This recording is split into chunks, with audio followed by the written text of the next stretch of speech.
Bonjour, c'est Ed pour la revue du Gilles, un atomiseur Subaume réalisé par Arimi, qui est en fait une filiale de Kangertech. C'est un atomiseur qui est vraiment innovant à plein d'aspects. Il a des grosses qualités, mais également, faut reconnaître, d'assez gros défauts. On va voir tout ça en détail et on commence rapidement par le contenu de la boîte. Dans la boîte, vous trouverez bien sûr l'atomiseur lui-même. Vous aurez également des spares, un pyrex de rechange, des cotons et des joints de rechange. Vous aurez également deux résistances toutes prêtes de rechange ainsi qu'un mode d'emploi. Et voilà le Gilles en gros plan. C'est un atomiseur qui est réalisé en inox et pyrex bien sûr. Il est en 22 mm, relativement compact. Le réservoir a une capacité de 3 ml de liquide. En bas de l'atomiseur, on va avoir la connexion 510 bien sûr. Elle est fixe, mais ressort vraiment nettement du filetage, ce qui est plutôt une bonne chose. En bas de l'atto, on ne va pas avoir de réglage du tout, puisqu'en fait c'est un top flow. L'air arrive par le haut et le remplissage également. L'arrivée d'air, ce sont les 4 trous que l'on a tout autour de l'atto. Et ça n'est pas réglable. Il n'y a pas de bague pour régler les arrivées d'air. On verra comment ça fonctionne à l'intérieur. Du coup, c'est un flux d'air fixe, très aérien. Ça correspond grosso modo à un flux d'air un petit peu restrictif, qui est très agréable pour faire de l'inhalation directe. Par contre, clairement, si vous préférez l'inhalation indirecte, la vapeur dans la bouche puis dans les poumons, c'est mort. Le réglage de flux d'air est tout simplement inexistant sur cet atto. Il y a un moyen de régler vraiment si on y tient, c'est de mettre un anneau en silicone qui normalement sert à protéger les pyrex et d'essayer de recouvrir à peu près la moitié par exemple des trous. J'ai essayé, ça bouge tout le temps, c'est pas pratique du tout. Donc grosso modo, vous avez un flux d'air, encore une fois c'est un flux d'air plutôt très aérien, un petit peu restrictif malgré tout. Si vous appréciez ce flux d'air, c'est parfait, sinon passez votre chemin. Vous n'aurez pas de réglage du flux d'air sur le Gilles. Au-dessus de l'atto, on va avoir un drip tip large qui a en fait la particularité de recouvrir également en partie la partie supérieure de l'atto, comme ceci. C'est un drip tip en soie 510 standard, donc vous pourrez mettre n'importe quel drip tip de votre choix. Et on voit directement à l'intérieur, on le verra en le démontant, le système pour éviter les remontées de liquide, qui lui fonctionne plutôt bien.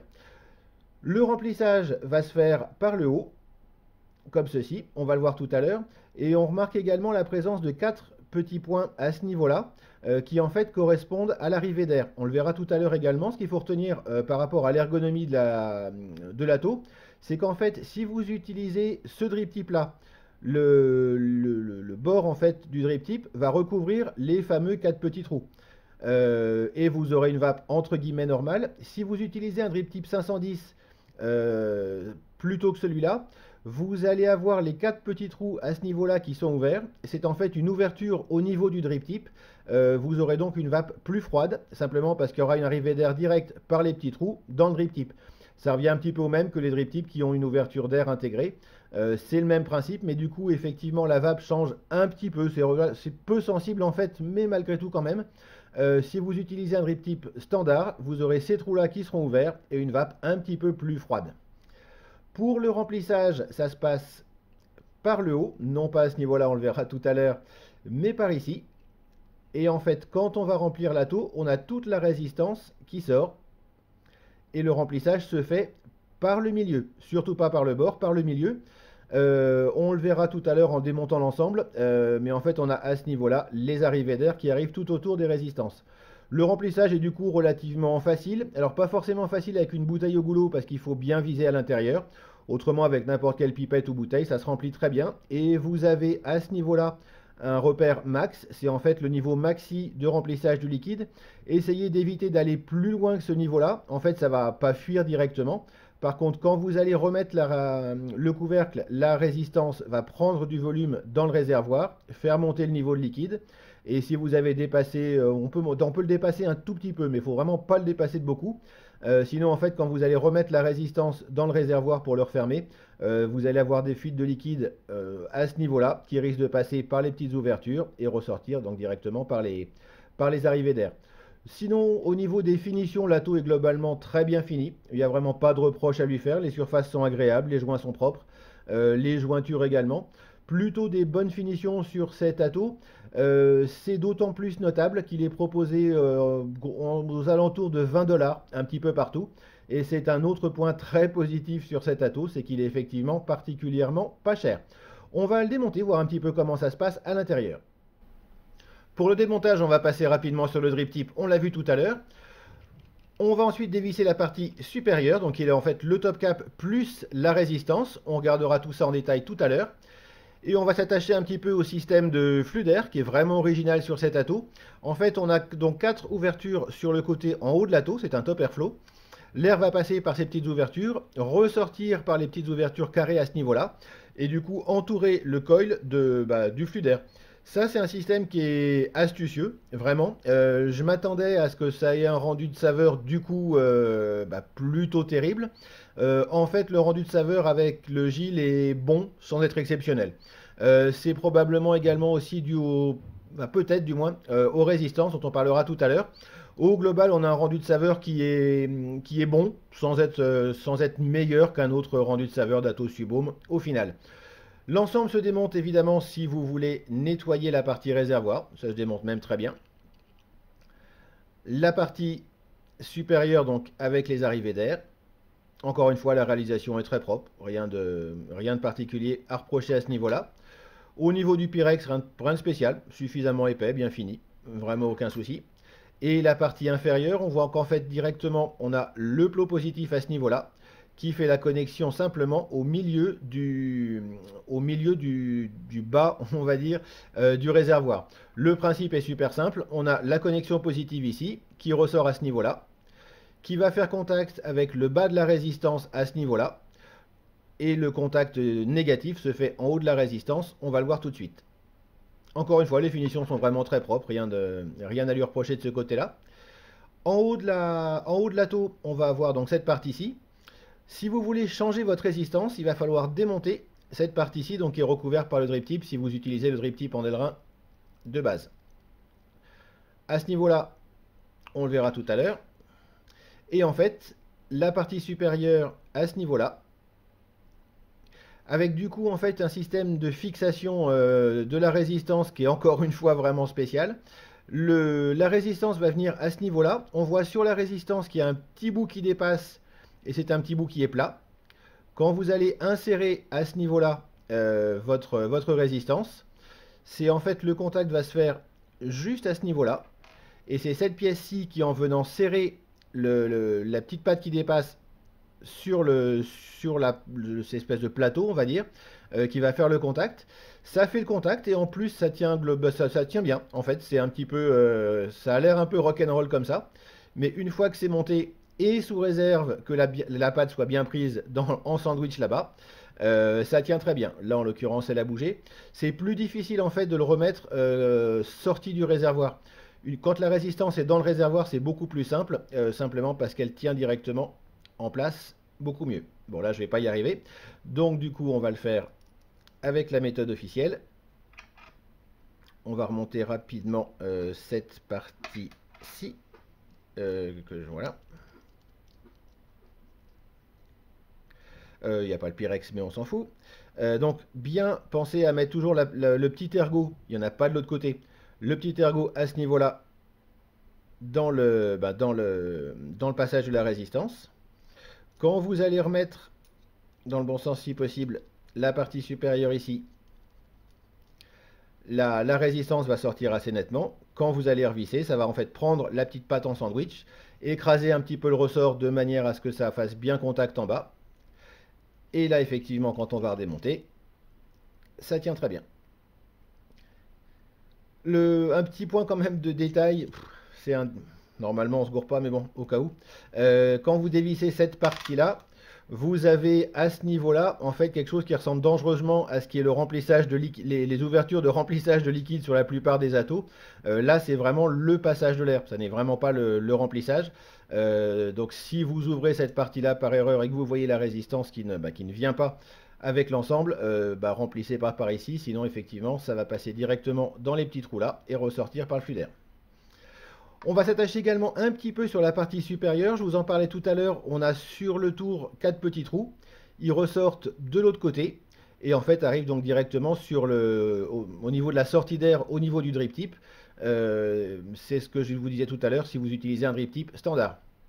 Quand on remonte le tout comme ceci, le flux d'air passe par les grandes ouvertures que l'on a ici pour ressortir donc dans le drip tip. Encore une fois, il y a un système feedback, donc ça c'est vraiment la partie supérieure qui tient le drip tip. La vapeur va ressortir sur le côté à ce niveau-là, ce qui fait qu'on ne peut pas avoir quasiment pas de projection de petites gouttelettes de liquide chaud qui remontent par le drip tip. Ça, c'est un système qui est efficace. Franchement, ça fonctionne très bien. Un point également sur les résistances. On va le voir en fait avec la partie entre guillemets reconstructible, puisque c'est a priori un atto Subhome avec des résistances un peu particulières. Mais on peut également les reconstruire. Donc on va en profiter pour faire le détail de ces résistances. La résistance du GIL est clairement sa partie la plus originale. En fait, c'est un ressort avec d'un côté donc le contact positif qui va se faire en bas de l'atto et le contact négatif qui va se faire, comme on l'a vu tout à l'heure, en haut. Le truc vraiment à faire attention, c'est la petite patte que l'on a au-dessus, à ce niveau-là. Et on voit en fait que ça n'est pas une résistance d'une pièce. On a en fait une partie en fil non résistif en bas, également en haut, et la partie qui chauffe ne sera que la partie du milieu. On le voit bien sur la résistance, on a ici un point de soudure donc, qui fait la jonction entre le fil non résistif, donc sans résistance, et la résistance elle-même. Et on a de l'autre côté la même soudure, donc avec la fin du fil résistif qui chauffe, et la partie non résistive qui n'est là que pour faire le contact. Quand on va utiliser la résistance, donc toute cette partie-là ne sera pas utilisée en tant que surface chauffante. La partie supérieure non plus. En fait, la seule partie qui chauffe, c'est ce qui est entre la soudure supérieure et la soudure inférieure. Ça se voit effectivement bien une fois qu'on prend une résistance qui a été utilisée. La seule partie qui a chauffé, bah, c'est celle-ci, ça se voit très bien.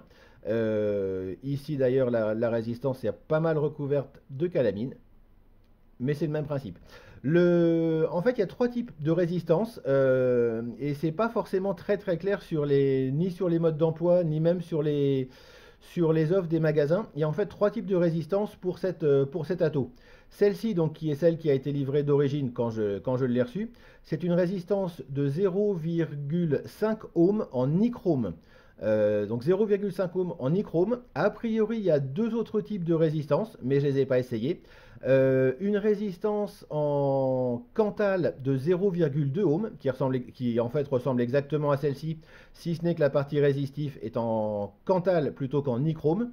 Il y a également une résistance en inox de 0,25 ohm, qui ressemble en fait beaucoup plus à un notch coil. Pour ma part, je n'ai essayé donc que les résistances en nichrome, c'est les seules que j'avais. Je suis pas un fan du nichrome dans l'absolu. Le rendu de saveur avec ces résistances est bon, sans être exceptionnel, mais il est globalement conforme, on va dire, à ce qu'on peut attendre d'un atomiseur Subhome lambda. Le gros avantage de ces résistances, c'est qu'en fait elles sont partiellement reconstructibles, puisqu'on peut enlever le coton à l'intérieur.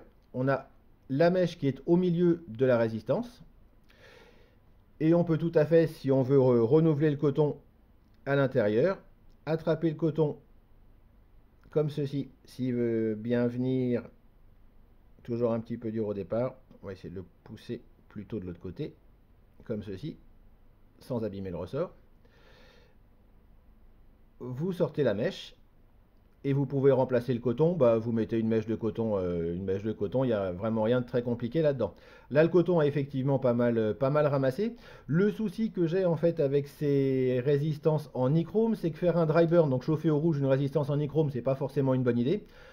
Sur le Cantal, même si ça a été critiqué, c'est déjà plus jouable. Là, du coup, en fait, la résistance en nichrome, pour récupérer la calamine, c'est à peu près impossible. Elle est vraiment très incrustée dans le métal. Et du coup, je peux effectivement changer le coton. J'aurai toujours une résistance qui sera usagée, entre guillemets. Si la résistance en Cantal est disponible, je l'ai vraiment trouvé nulle part pour le moment. Effectivement, ça pourra peut-être permettre de faire un dry burn sur le Cantal pour récupérer un coil propre. Sinon, effectivement, il faudra changer le coil. L'avantage quand même de ces résistances, c'est qu'elles sont relativement peu chères. En tout état de cause, donc avec la résistance en nichrome, je ne vais pas m'amuser à faire un dry burn dessus. La résistance en inox, elle a priori plus un profil de notch coil. À voir encore une fois, si j'arrive à en trouver une, je vous ferai un petit retour dessus. Au final, qu'est-ce qu'on peut penser du GIL d'Arimi? C'est un atto qui est très clairement original, ce qui est plutôt positif. Ses avantages, le fait que ce soit un top airflow, donc on n'a pas de fuite par les arrivées d'air. Le fait également que le rendu des saveurs soit bon, ça a classé encore une fois dans le positif. Le remplissage est original mais se fait très bien. Le fait que le drip tip soit en Delrin permet de ne pas avoir de chauffe au niveau du drip tip.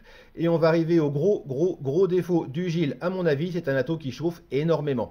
Quand je dis qu'il chauffe, tous les atos chauffent effectivement. Là par contre, si vous vapez de manière successive 4 ou 5 voire 6 puffs, vous ne pourrez plus mettre le doigt sur l'atomiseur sans avoir un vrai coup de chaud. Pas de là à vous brûler, à vous abîmer la peau, mais vous allez très rapidement enlever la main. Vraiment, il devient très chaud. Le truc également, c'est qu'en fait, l'ensemble de la résistance a tendance à chauffer, pas uniquement la partie résistive. Finalement, la partie non résistive est un très bon conducteur de chaleur et devient chaude également. J'ai fait le test, j'ai pris 4-5 puffs à la queue leu. J'ai démonté la partie supérieure, touché la résistance, il n'était juste pas question de laisser les doigts dessus.